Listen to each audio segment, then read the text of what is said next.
দেখুন বন্ধুরা, কত সুন্দর রসুনের আচার তৈরি করা হয়ে গেছে। গাছ শুদ্ধ রসুনের আচার। নমস্কার বন্ধুরা, এমনি বিলাসীর পক্ষ থেকে সকল বন্ধু জানাই স্বাগত।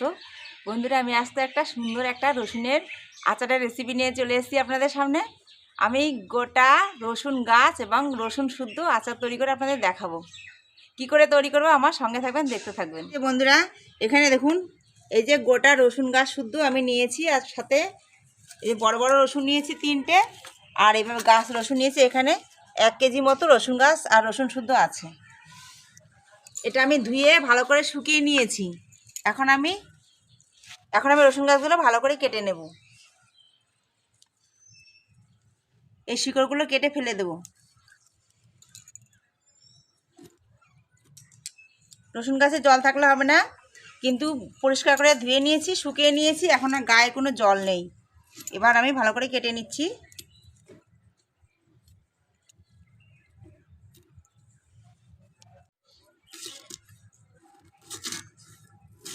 ছোটো ছোটো করে কেটে নিচ্ছি এভাবে।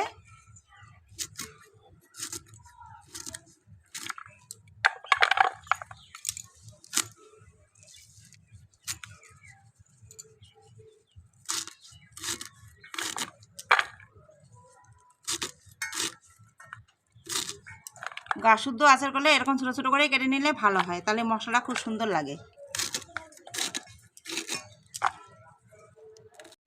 রসুনগুলো আমার পুরো কাটা হয়ে গেছে। দেখুন, পাতাগুলো এভাবে কেটেছি, রসুনগুলো এভাবে দিয়েছি কেটে, আর সাথে কিছু গোটা রসুন দিয়ে দেবো। এই যে এই রসুনগুলো আমি এর সাথে দিয়ে দেবো। এবার আমি মশলাগুলো নিয়েছি, মশলাগুলো দেখা যাক কী কী মশলা নিয়েছি।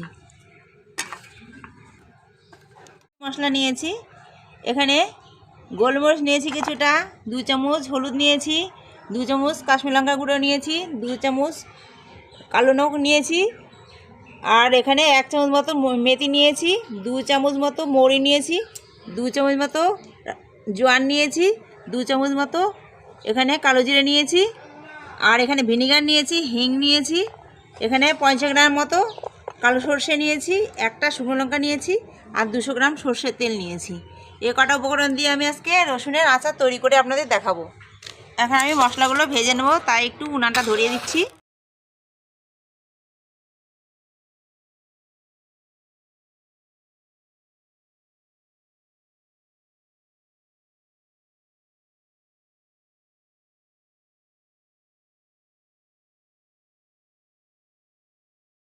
মশলাগুলো ভেজে নিচ্ছি।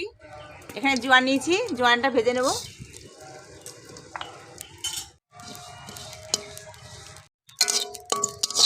জোয়ানটা ভাজা হয়ে গেছে, গন্ধটা খুব সুন্দর বেরিয়েছে। এখন মরিটা ভেজে নিচ্ছি।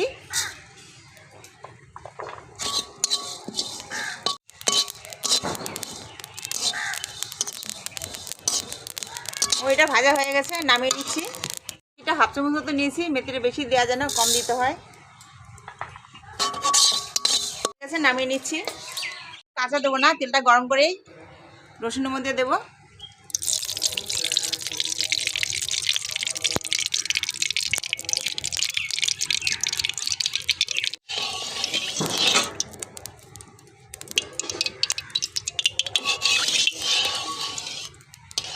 তেলটা গরম হয়ে নিক, ততক্ষণ আমি মশলাগুলো বেটে নিচ্ছি। এখানে জোয়ান, মৌরি আর মেথি ভেজে নিয়েছিলাম, এগুলো এখন আমি বেটে নিচ্ছি।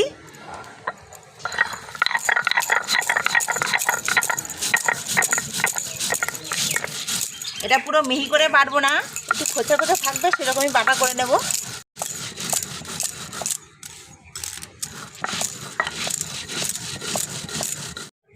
মশলাগুলো বাটা হয়ে গেছে, পুরো এটা মিহি করে বাটিনি, একটু খোঁচা খোঁচা থাকবে, এইভাবে বাটতে হবে। পুরো মোলায় বাটা করা হয় না মশলাগুলো। এখানে সর্ষে নিয়েছি, সর্ষেটা বেটে নিচ্ছি, দিয়ে দিয়েছি। এখন আমি বেটে নিচ্ছি। আপনারা সাদা সর্ষেও দিতে পারেন, আমার কাছে কালো সর্ষে আছে, তাই আমি কালো সর্ষে দিয়েছি। এই সর্ষেটার নাম মিনি বুলেট। এই সর্ষেটার টেস্ট, গুণ খুব সুন্দর, সেন্টটাও খুব সুন্দর হয়, তার জন্য আমি এই কালো সর্ষেটাই দিয়েছি। এখানে সর্ষে গোলমরিচটা বাটা হয়ে গেছে, দেখুন এইভাবে বেটেছি। এটাও পুরো একদম মোলায়েম মিহি করিনি, একটু খোঁচা খোঁচা থাকবে। এবার এটা তুলে নিচ্ছি।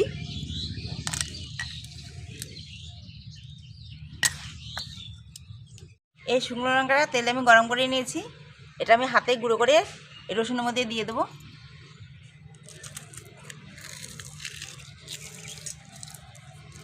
এবার এক এক করে সব মশলাগুলো রসুনের মধ্যে দিয়ে মিশিয়ে নেব। হলুদ দিচ্ছি,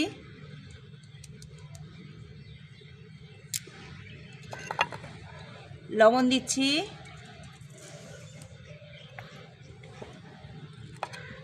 ভাজা মশলাটা দিচ্ছি,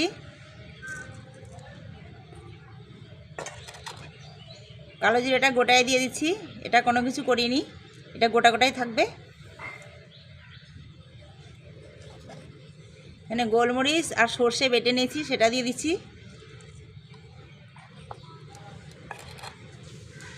লঙ্কার গুঁড়োটা দিচ্ছি, লাল লঙ্কার গুঁড়ো, কাশ্মীরি লঙ্কা,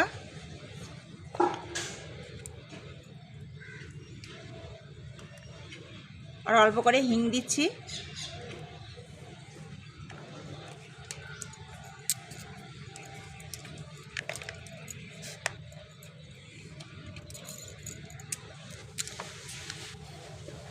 এখানে 2 চামচ মতো ভিনিগার দেবো, আপনারা মন চাইলে লেবু দিতে পারেন, আমি ভিনিগারটাই দিচ্ছি। ভিনিগারটা দিলে রসুনটা খুব ভালো থাকে, কোনো নষ্ট হয় না। এবার তেল দেব, সর্ষের তেল। তেলটা গরম করে নিয়েছিলাম, এখন ঠান্ডা হয়েছে, এই তেলটা দিয়ে আমি ভালো করে মিশিয়ে দেব।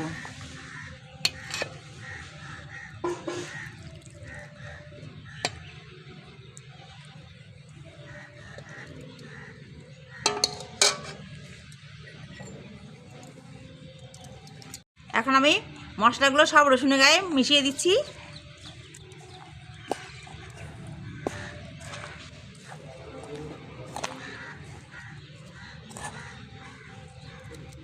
এটা দিয়ে ভালো হচ্ছে না, হাত দিয়েই মাখাতে হবে।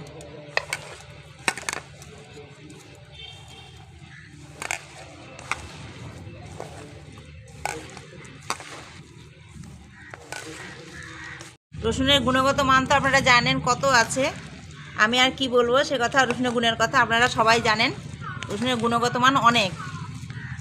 আর এটা আমি আজকে এভাবে তৈরি করছি, ডিব্বায় রেখে দেবো, শুকনো ডিব্বায়, কোনো জল থাকবে না, পরিষ্কার শুকনো রাখা যেন হাওয়া বাতাস পায় না, সেইভাবে রেখে দিতে হবে।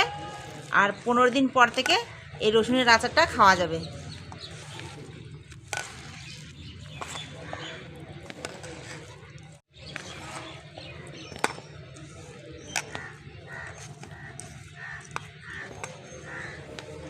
দেখুন বন্ধুরা, কত সুন্দর রসুনের আচার তৈরি করা হয়ে গেছে, গাছ শুদ্ধ রসুনের আচার। এইভাবে তৈরি করে ডিব্বায় ঢুকিয়ে রাখবেন। এটা রোদে দেওয়াও যায়, দিলেও ভালো হয়, না দিলেও ভালো হয়, ঘরে রেখে দিলেও হয়, কোনো সমস্যা হয় না। আমি তো রোদে দিয়ে শুকিয়ে নিয়েছি, কোনো জল নেই। তবে ডিব্বা এভাবে যদি ঘরে রেখে দিই তাও নষ্ট হবে না, রোদে দিলেও নষ্ট হবে না, ভালোই থাকবে। যে মশলা দিয়েছি, লবণ দিয়েছি, ওতে মজে সুন্দর নরম তুলতুলে হয়ে যাবে, খেতে দারুণ টেস্টি লাগবে। শুকনো ডিব্বা নিয়েছি, এই ডিব্বার মধ্যে আমি এবার এটা রসুন আচারটা ঢুকে রেখে দেবো।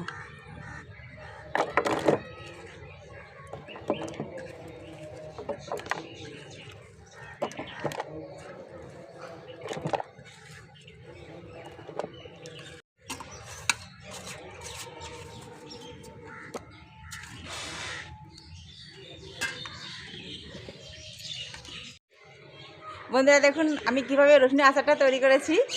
আমার রসুনের আচারটা তৈরি করা আপনারা সম্পূর্ণ দেখবেন। যদি তৈরি করাটা যদি আপনাদের ভালো লেগে থাকে তাহলে অবশ্যই লাইক কমেন্ট শেয়ার অবশ্যই করবেন, আর আমার চ্যানেলটিতে সাবস্ক্রাইব করবেন। দেখা হবে পরবর্তী ভিডিওতে। ধন্যবাদ।